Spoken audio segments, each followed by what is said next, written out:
Good evening. Welcome to another edition of So Into Bourbon. Charlie, what do we have before us tonight? Tonight we have a wonderful offering from Penelope, or Penelope, the Architect.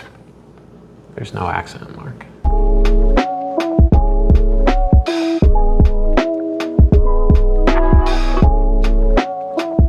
Okay, Charlie, Penelope Architect series. Yes. So this, Penelope, we're kind of late getting to this one, right? We are. It's the hottest thing in the bourbon world. Everybody's doing it. Everybody. I don't know if it's the hottest thing in the bourbon world, but it is very hot. It's been hot for, a year or two. So hot right And this Architect has been kind of, I've heard it talked about, and people like it a lot, it seems like. So we're found it, so we're going to drink it, and we're going to tell you if it's any good. Glenn, Absolutely. tell them what the Mashbill is. Okay. So first of all, No, Mashbill.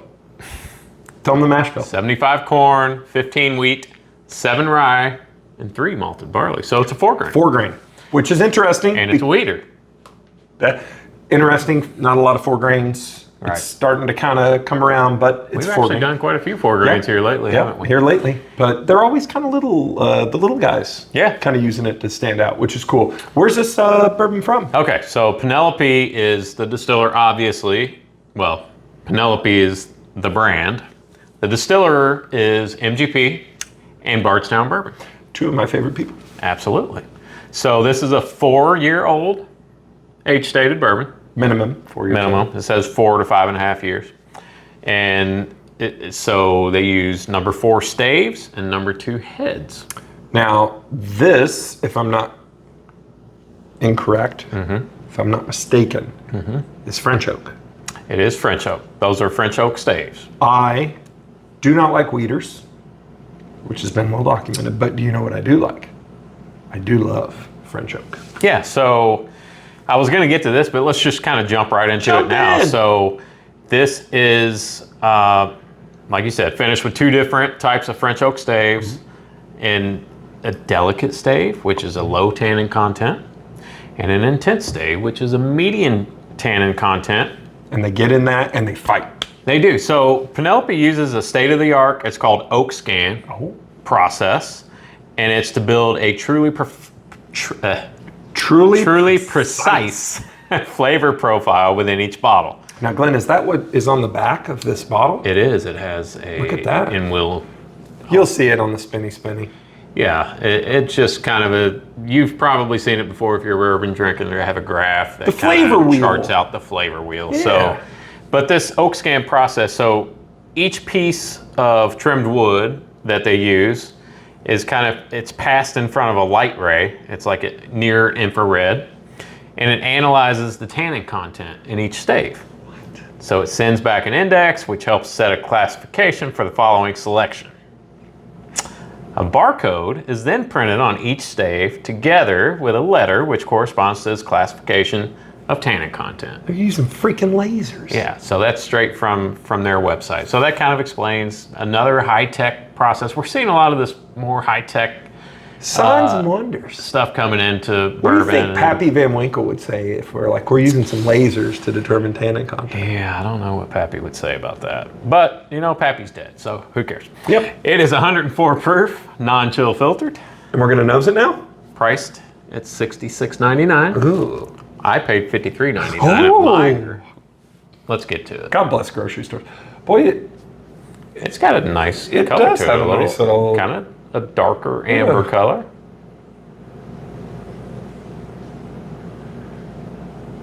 Doesn't appear to be super viscous, but yeah. it clings I mean, a little it clings. bit. It's got a little cling to it.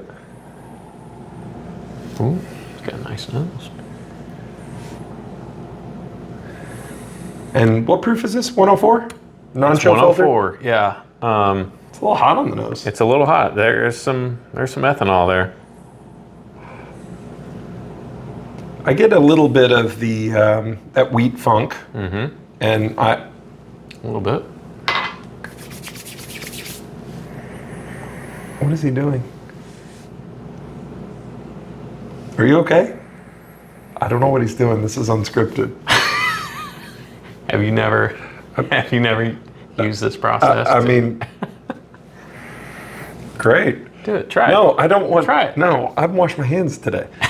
That'll wash them for you. Will it at 104 proof? What do you smell I'm now? getting some cinnamon there. Oh, cinnamon yeah? candy. I get that vanilla, a lot of that kind of spicy vanilla, There is a lot of vanilla there, and which is a character that I love in French Oak. That comes through a lot. what's that? I don't know. I just got a real sweetness. It's definitely opening up as it's just kind of sitting here. All right, cheers. Yeah, the alcohol's gone.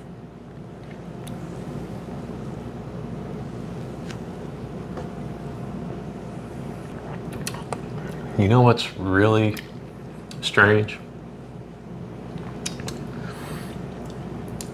So when I was looking at this, I said it doesn't look really viscous, but that when I when I took a sip of that, it felt really syrupy and oily on my tongue.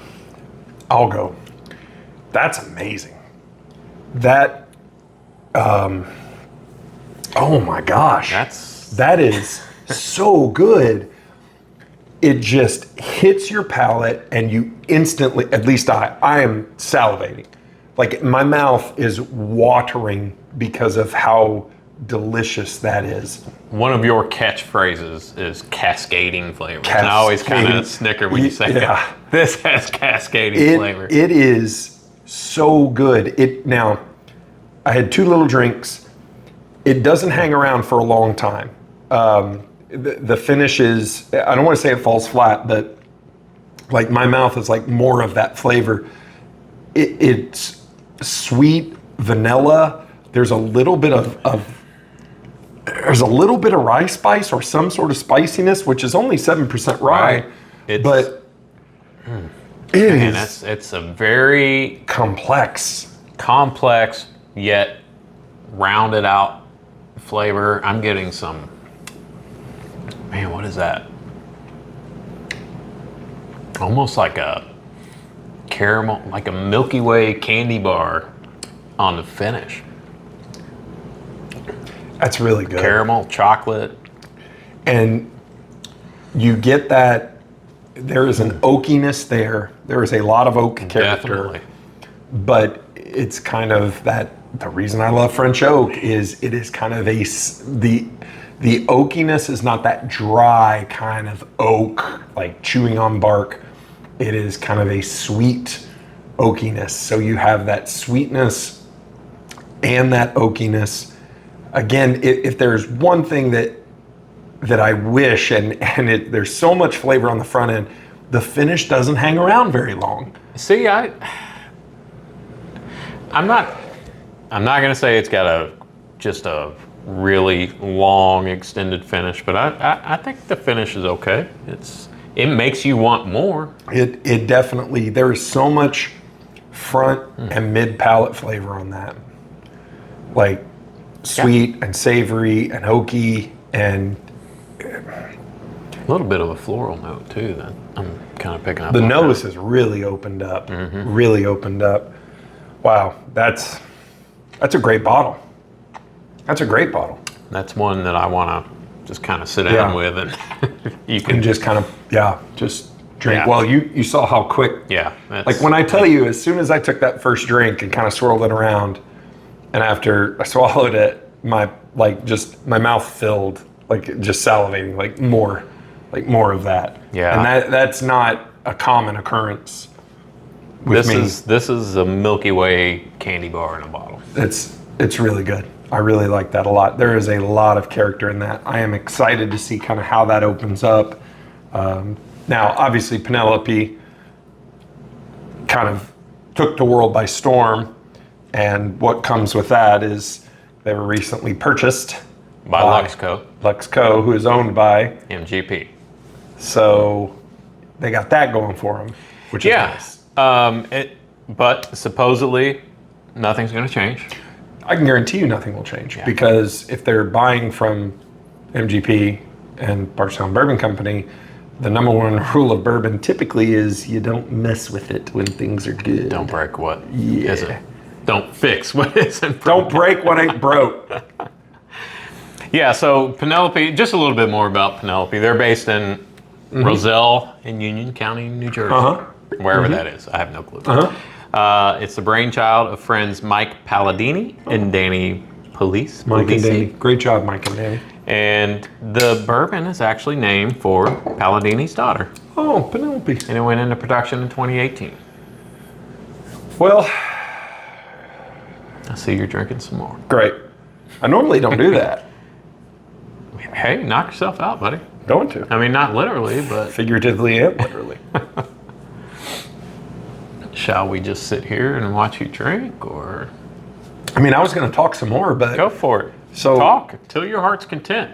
So here are my parting thoughts with brands like Penelope, and there are a lot of them. And if you don't necessarily follow bourbon brands and acquisitions and mergers and new things, what has happened the last couple of years is as bourbon brands come out, and there have been many, if you've been to a liquor store anytime in the last 2 or 3 years, when you start a distillery, you do not have aged bourbon, so you go places to get it. And the go-to has always been MGP, Midwest Grain Products, because the big boys, the Heaven Hill, the Buffalo Trace, they don't have a bunch of bourbon left over, and what they do have, they're planning on using it. It's a little salty, but it's going to be expensive. So you go to somebody like MGP. MGP has built companies in the last couple of years. High West, Boone County, gosh dang it, what's the other one? I can never remember. A bunch of them, right? And in the last couple of years, MGP's like, why are we selling them our aged whiskey, making them a company, and they just get all the, so they've just been buying distilleries. Smart move. So smart. So smart. And it's good for us, the drinker, the consumer, because it'll control. Because one of the things that's happened, and I will not pick on High West, I love High West, but if you're a fan of High West and Midwinter's Night's Dram, one of their limited releases, their first couple of releases that was MGP was unbelievable. And as they transitioned out and into their own distillate, there was a different, I don't want to say it worsened, but there wasn't quite the same. It wasn't quite the same. So if MGP can swoop in and be like, yoink, and then they control and ensure that that flavor that you know and love continues, that's good. And hopefully that's what happens. Hopefully that's what happens. So I'm excited to pick up some different Penelopes and try them. I am too, and while you were talking, I was just kind of looking at this graph on the back here again, and I don't know how well you can see that. I'll try to zoom in, but if you see there's a kind of a dotted line, that's the control, and then the solid line, that's the Penelope Architect, and you see that it's very balanced. And I would agree with this little chart here. So the solid line is The solid line is what we're drinking. what we're drinking. This is the control. It's good.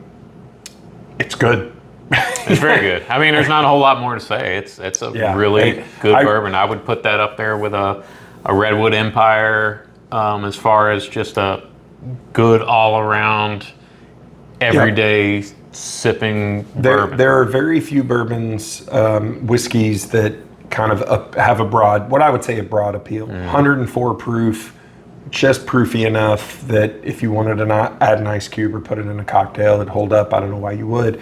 But it's also, sweet and savory. It's got a little spice to it.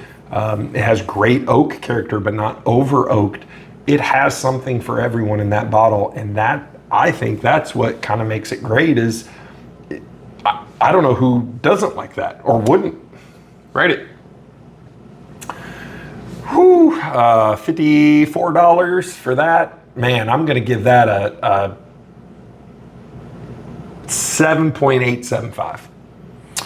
I will give it a solid 8 for just the all-around character. I won't fight you over it. Yeah, that's a great. It's a great value. If you can get it, if you can pick this up for $54, that's a pretty good deal. I think so too. You know what you should do? You should like and subscribe. You should. On YouTube. You should join our Facebook group, So Into Bourbon. And Instagram, So Into Bourbon.